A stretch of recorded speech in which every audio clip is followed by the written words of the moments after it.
कि अन्य दलित को टिकट देती है, तो ऐसा नहीं है कि सारा दलित अनिल कुमार पर चला जाएगा। मैं तो कह रहा हूँ प्रमोद ऊंटवाल क्या करेंगे अगर अनिल को टिकट होता है? ये जो टिकट के दावेदार हैं, ये अपनी आत्मा को मारकर किस तरह वो ट्रांसफर कराएंगे? असली सवाल यही है कि जो रनर अप थे वो कैसे वोट मांगेंगे? आरएलडी के कोटे में आती है तो निश्चित रूप से वो स्वाभाविक दावेदार हैं।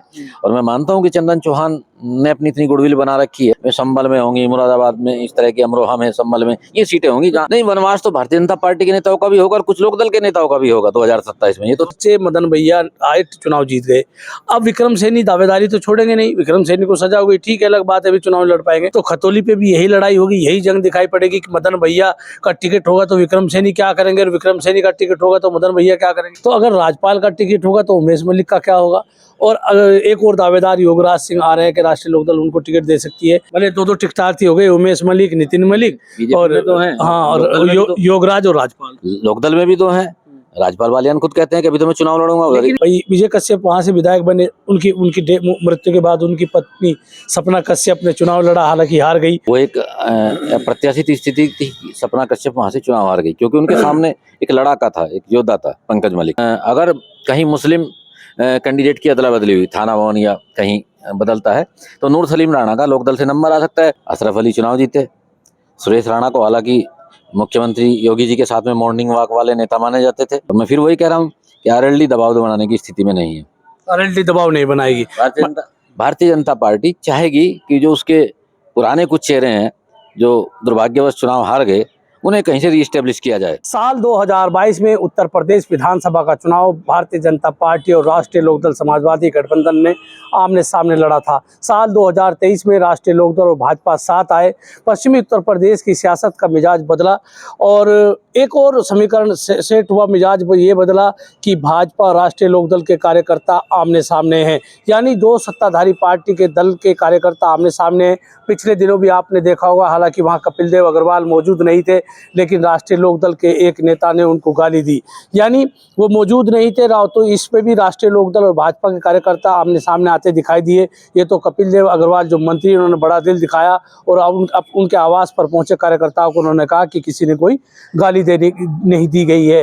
हालांकि ये पटाक्षेप तो हो गया, लेकिन एक सवाल राजनीतिक हलकों में खड़ा हो गया है कि साल 2027 के उत्तर प्रदेश के विधानसभा चुनाव में मुजफ्फरनगर, शामली और बागपत जो राष्ट्रीय लोकदल का गढ़ है, उसमें भाजपा और राष्ट्रीय लोकदल के पूर्व विधायक और पूर्व विधायक आमने सामने हो गए। ये लड़ाई लड़ी जाएगी कि टिकट किसका होगा, किसकी दावेदारी होगी और क्या इस 2027 में युद्ध होगा भाजपा और राष्ट्रीय लोकदल के बीच। ये सब जानने और समझने के लिए राजीव प्रताप सैनी जी के साथ है। राजीव प्रताप सैनी वरिष्ठ पत्रकार है। राजीव भाई, एक बात बताइए, 2022 में राष्ट्रीय लोकदल और भाजपा, मुजफ्फरनगर के अगर बात करें तो समाजवादी पार्टी केवल चरथावल पर लड़ रही थी, पंकज मलिक चुनाव जीत गए, बाकी पर लोकदल बनाम भाजपा चुनाव हुआ। शामली में अगर कैराना को छोड़ दें तो यही सीन था और बागपत में भी यही सीन था। ये राष्ट्रीय लोकदल का गढ़ माना जाता है। तो राजीव भाई, 2027 का जब चुनाव आएगा तो भाजपा के जो पूर्व विधायक है, जो 2017 में विधायक थे और अब जो राष्ट्रीय लोकदल के 2022 में विधायक है, उन पर सीट पर लड़ाई होगी, घमासान होगा टिकट जब बंटवारा होगा। और अगर एक को टिकट मिलेगा, दूसरा उसकी टांग खींचने में अपनी पूरी जद्दोजहद करेगा, तो कहीं विपक्ष को उसका फायदा होगा। क्या आप देखते हैं? देखिए, आपको पहले तो मूल रूप से दोनों पार्टियों के चरित्र को समझना पड़ेगा। राष्ट्रीय लोकदल और भारतीय जनता पार्टी के कार्यकर्ताओं की जो नेचर है, जो प्रकृति है, उसमें जमीन आसमान का अंतर है। भारतीय जनता पार्टी के जो कार्यकर्ता हैं में सौम्य माने जाते हैं, थोड़ा नरम माने जाते हैं, जबकि राष्ट्रीय लोकदल के कार्यकर्ताओं में थोड़ा सा उद्दंडता और गर्मी देखी जाती है। जो राष्ट्रीय लोकदल का मूल वोटर है वो थोड़ा सा गर्म मिजाज का है। तो पहले तो एक बेमेल गठबंधन है। बेमेल गठबंधन इसलिए है कि भारतीय जनता पार्टी को लगा कि 2022 के चुनाव में जिस तरह से मुजफ्फरनगर, शामली और कैराना में उसे नुकसान हुआ, तो उन्होंने आकलन किया कि इन 3 जिलों में राष्ट्रीय लोकदल का प्रभाव है, तो क्यों ना राष्ट्रीय लोकदल को तोड़ लिया जाए। 2014 के बाद में, जब से अजीत सिंह जी मनमोहन मंत्रिमंडल से विदा हुए थे, उसके बाद से राष्ट्रीय लोकदल में भी अकाल पड़ा हुआ था। एक आध विधायक उनके जीत रहे थे तो वे भी पार्टी छोड़कर भाग रहे थे। तो जयंत चौधरी जी काफ़ी कसमकस और पेशोपेश में थे। हालांकि उनके 8 विधायक समाजवादी पार्टी से गठबंधन करके जीत गए थे और एक तरह से उनका खाता खुला और दोबारा से एक जमीन तैयार हुई राष्ट्रीय लोकदल की। लेकिन ये भी समझना होगा कि ये जो 8 विधायक जीते, इनमें राष्ट्रीय लोकदल का मूल वोटर कितना था। समाजवादी तो आपका कहना है कि इसमें समाजवादी पार्टी के टिकट ज्यादा थे? समाजवादी पार्टी के टिकट ज्यादा थे, समाजवादी पार्टी का वोट भी ज्यादा था। आप अगर सीट वाइज इनका आकलन करेंगे तो मैं आपको बता दूंगा कि किस सीट पे किस किस पार्टी के कितने वोट थे। तो लेकिन ये जो गठबंधन हुआ, भारतीय जनता पार्टी ने अपना फायदा देखा और राष्ट्रीय लोकदल के यहाँ तो अकाल पड़ा हुआ था, सोना पड़ा हुआ था, बिल्कुल सन्नाटा था।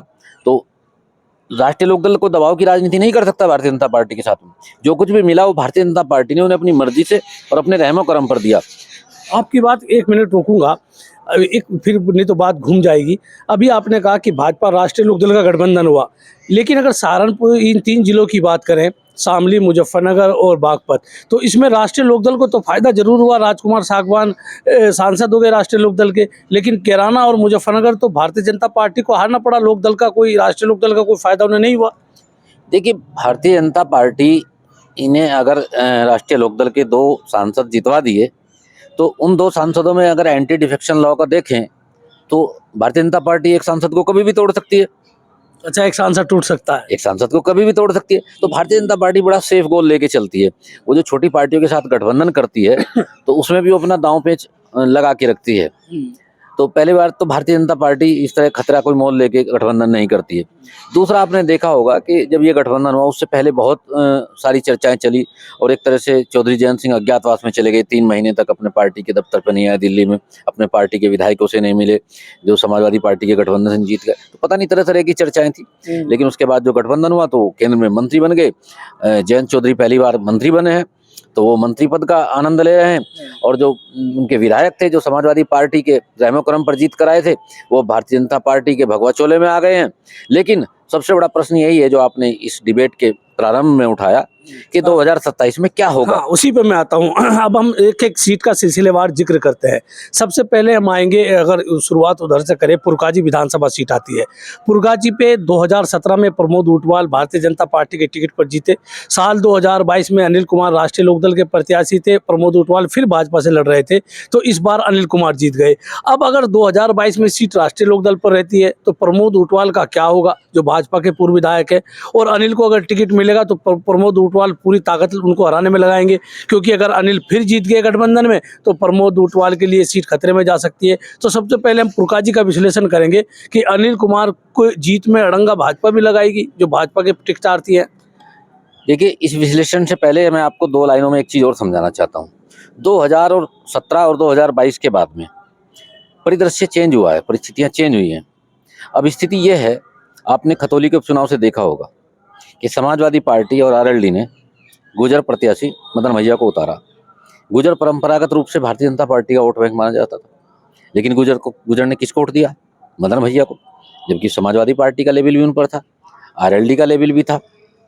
तो 2022-27 का जो चुनाव होगा, मैं आपको ये पहले बता रहा हूँ, अब परिस्थितियां बदल चुकी हैं। वैसा नहीं है कि भारतीय जनता पार्टी का 35 बिरादरी का वोट जो है वो गोलबंद है। अगर समाजवादी पार्टी पुरकाजी में किसी अन्य दलित को टिकट देती है तो ऐसा नहीं है कि सारा दलित अनिल कुमार पर चला जाएगा, उसमें 100% डिवीजन होगा। और उसके बाद मुस्लिम तो भागेगा, मुस्लिम तो समाजवादी पार्टी का वोटर है टोटल, इसमें तो कोई दो राय है नहीं। व्यक्तिगत संबंधों के आधार पे कोई 1500 वोट ले ले उसे तो कोई चैलेंज नहीं कर सकता।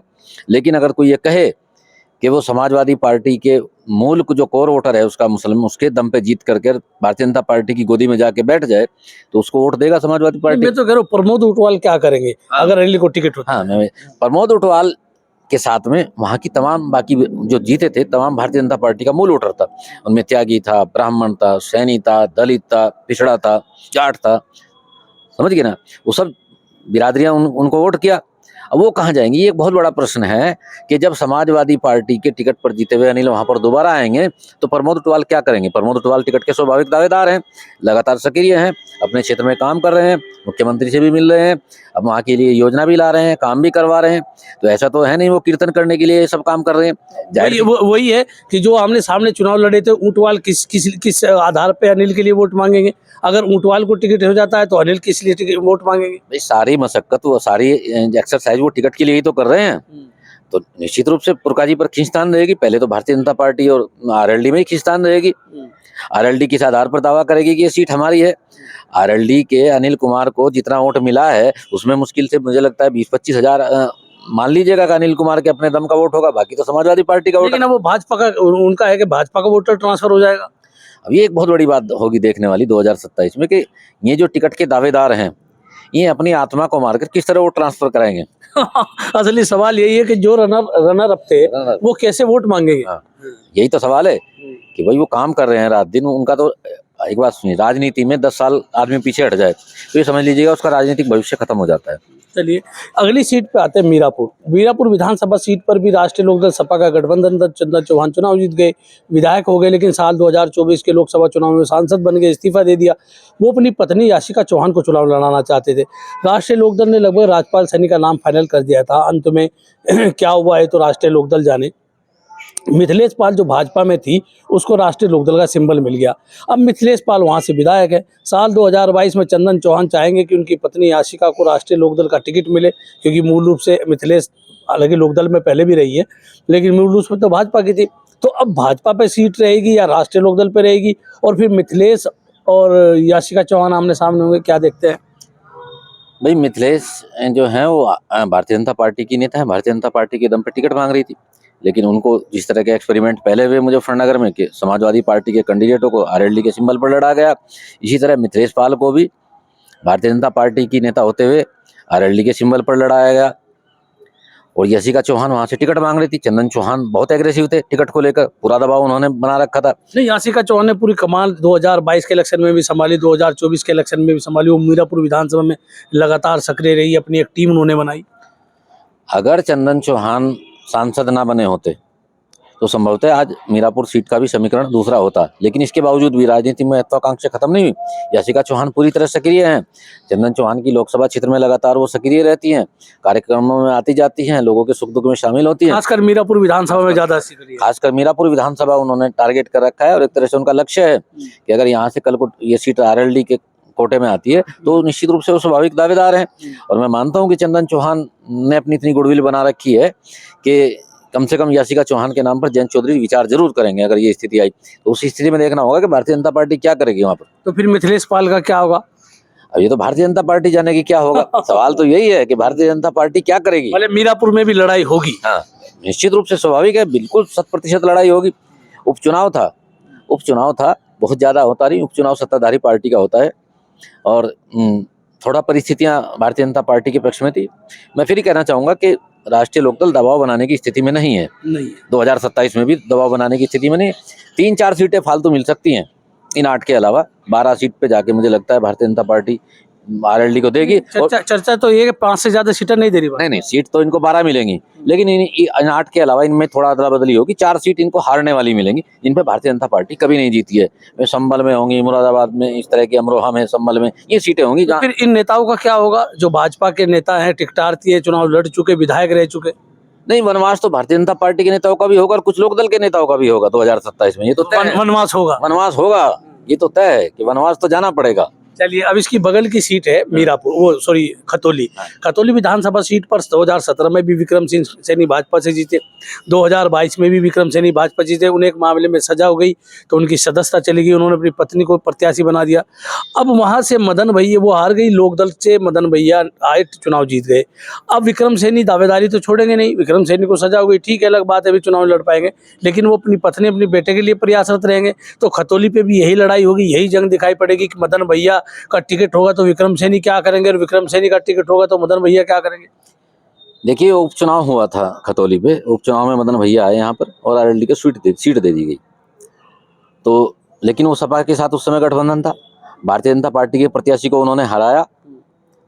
विक्रम सैनी की पत्नी वहां से चुनाव लड़ी थी, राजकुमारी सैनी, उनको उन्होंने चुनाव में हराया। तो वो चुनाव तो भारतीय जनता पार्टी बनाम आरएलडी प्लस सपा था।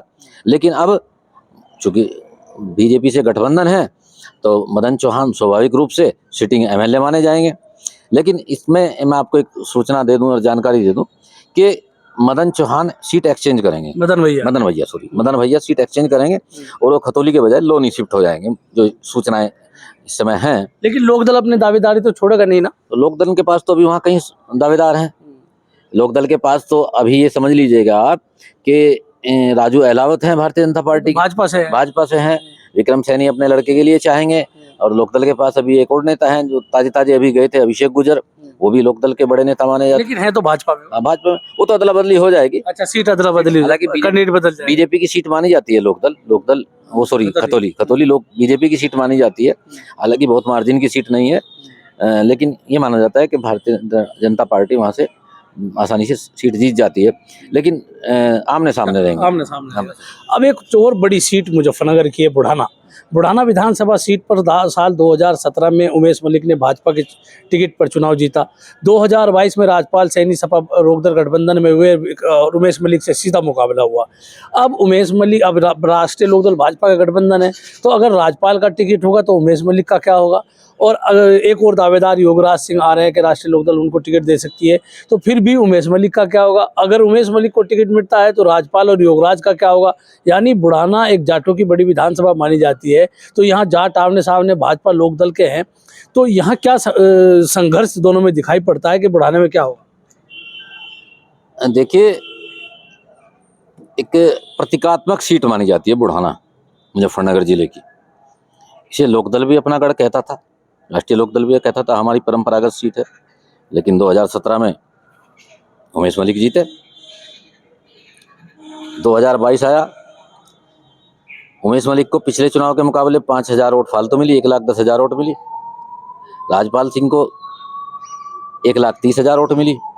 लेकिन 1,30,000 वोट जो मिली हैं, ये माना जाता है कि बुढ़ाना विधानसभा पर 1,10,000 के लगभग मुस्लिम वोट कर 1,40,000 1,10,000 वोट पड़ती हैं मुस्लिम्स की। अच्छा, पड़ती है। हाँ, 1 लाख पोल होता है 1,10,000 का। तो इसका मतलब आरएलडी का जो गढ़ माना जाता है उसमें कितनी वोट हुई? 18,000, 20,000, 18,000, 20,000। बीजेपी को मिली 35 बिरादरी की वोट। तो 1,10,000 वोट जिसने ली हैं वो लगातार सक्रिय हैं टिकट के लिए। और भी कई नेता हैं, एक नितिन मलिक हैं, वो भी टिकट के लिए दावेदारी कर रहे हैं, भाजपा से दावेदार हैं। तो भाजपा और लोकदल में आमने सामने की टक्कर यहाँ चल रही है। भले दो टिकटार्थी हो गए, उमेश मलिक, नितिन मलिक, और तो हैं, हाँ, और योगराज और राजपाल। लोकदल में भी दो हैं। राजपाल वालियान खुद कहते हैं कि अभी तो मैं चुनाव लड़ूंगा। लेकिन इन चार में से राजीव भाई टिकट तो एक को मिलेगा, तो वो तीन क्या करेंगे? तीन को बनवास होगा।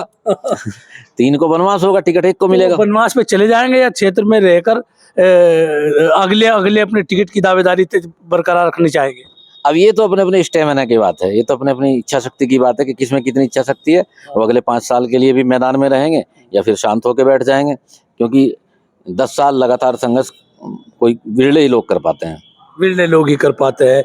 तो इसके बाद अगली सीट पर हम आएंगे। अगली सीट चरथावल है। हालांकि चरथावल में ऐसा कुछ नहीं है, शायद हम करें, लेकिन चरथावल में भी फिर भी दावेदारी है। भाई विजय कश्यप वहाँ से विधायक बने, उनकी मृत्यु के बाद उनकी पत्नी सपना कश्यप ने चुनाव लड़ा, हालांकि हार गई।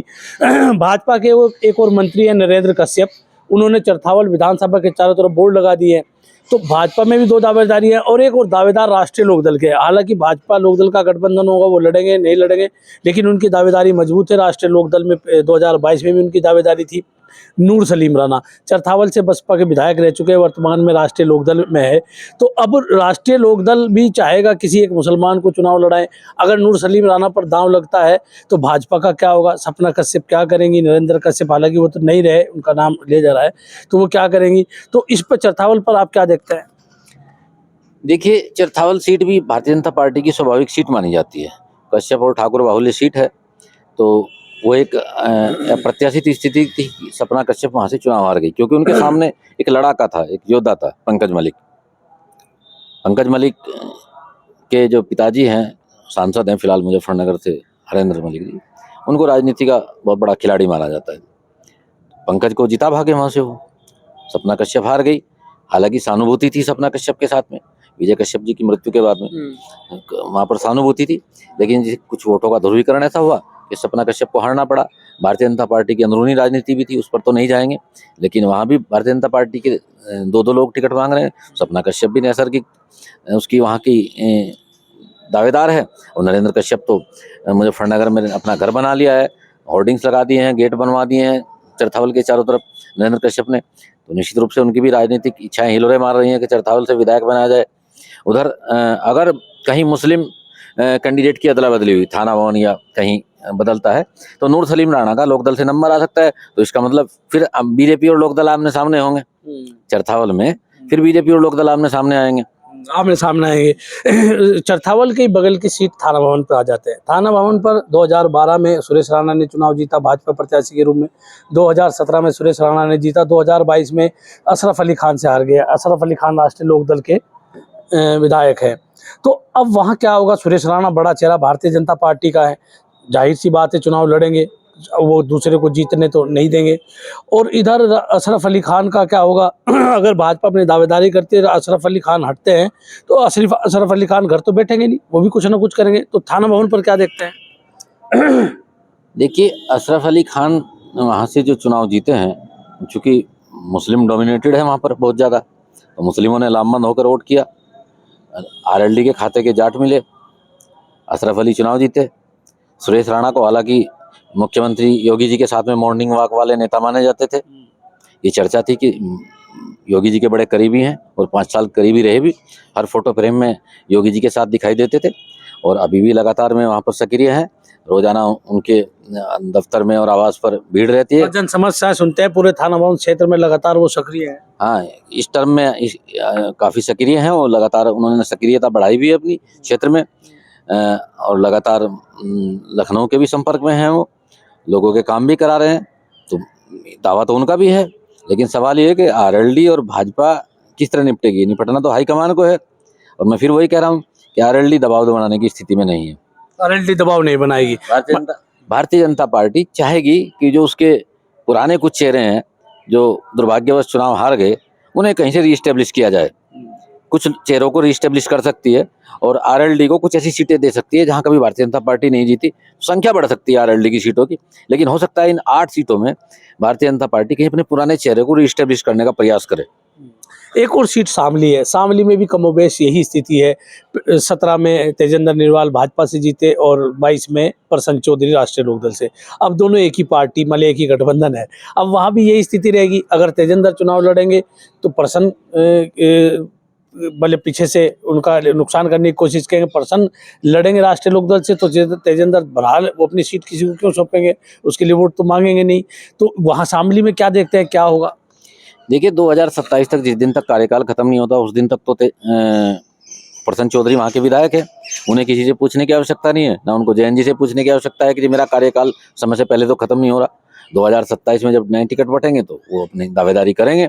लेकिन तेजेंद्र निर्वाल भी वहाँ से विधायक रहे हैं और भारतीय जनता पार्टी में एक अच्छे नेता के रूप में माने जाते हैं। जिलाध्यक्ष भी है शामली, जिलाध्यक्ष भी हैं, तो निश्चित रूप से। और शामली जो सीट है वो थोड़ा सा वैश्य डोमिनेटेड भी है। वैश्य बिरादरी और जो अगड़ी जाति के जो वोटर हैं वहाँ काफ़ी हैं। तो भारतीय जनता पार्टी तो जो पूरे 2-3 जिलों में सिनेरियो बन रहा है वो बिल्कुल वही सेम शामली में है। वहाँ भी दावा आमने सामने है। अभी इन सीटों पर जिनका हम डिस्कस कर रहे हैं, जिनकी हम चर्चा कर रहे हैं, इन पे सब पे एक सा दृश्य है, एक सा सीन है। बिल्कुल दूसरों से खतरा नहीं है, ना दूसरों से लड़ाई है, लड़ाई अपनों से है। वो सवाल बाद में आपसे पूछूंगा। अब बागपत आ जाता है, क्योंकि इसको गढ़ माना जाता है शामली, मुजफ्फरनगर और बागपत। बागपत सदर सीट पर भारतीय जनता पार्टी के कैंडिडेट योगेश धामा अभी विधायक हैं। 2017 में वो विधायक थे।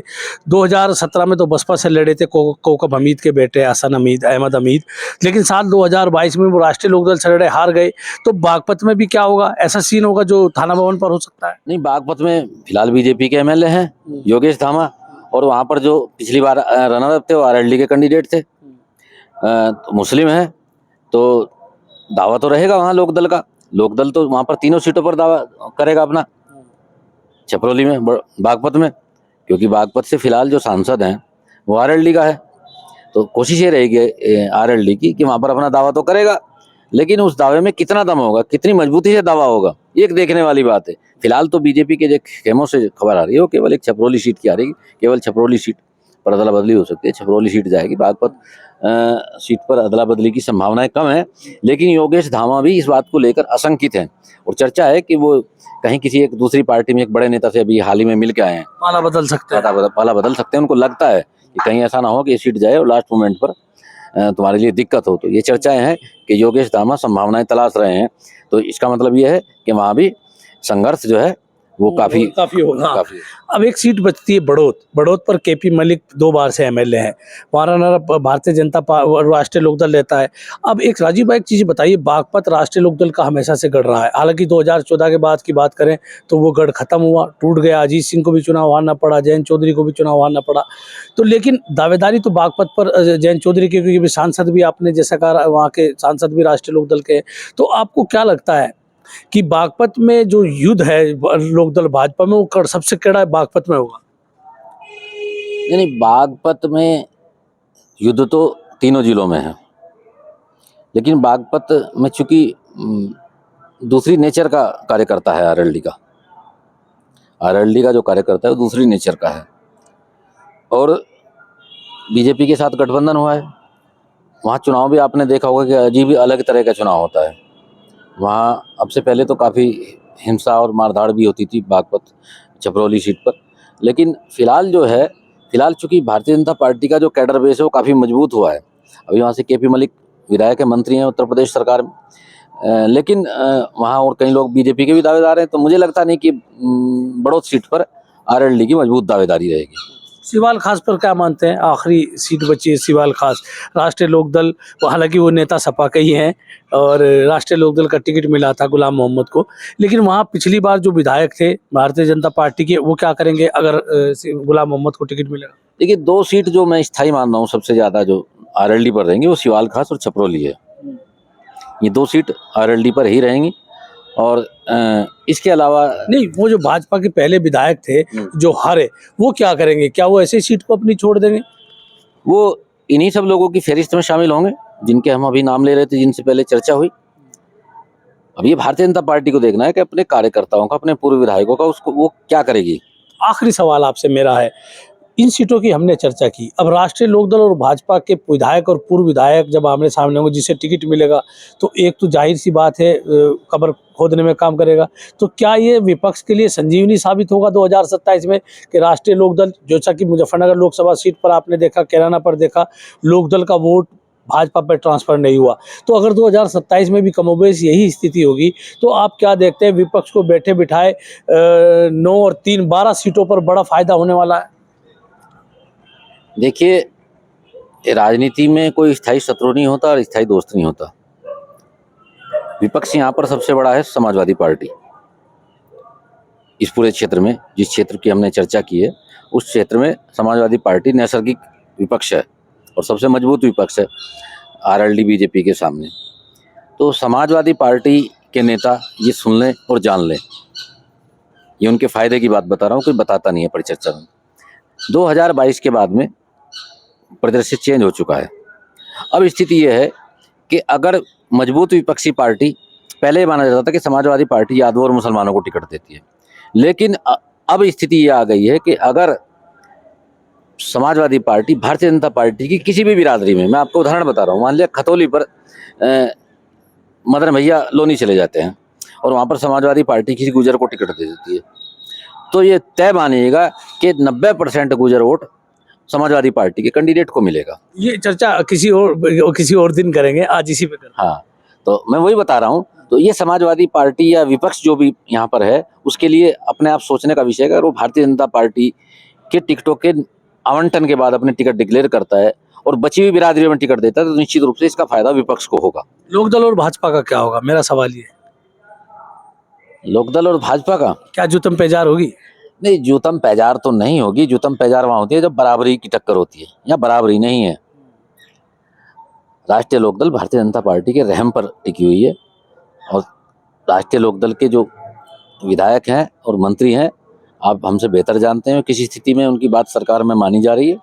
ठीक है, भारतीय जनता पार्टी सामंजस्य बना के चल रही है, वो नहीं चाहती कि 2027 में नुकसान हो, लेकिन 2027 का नुकसान तो भारतीय जनता पार्टी ही खुद कर चुकी है।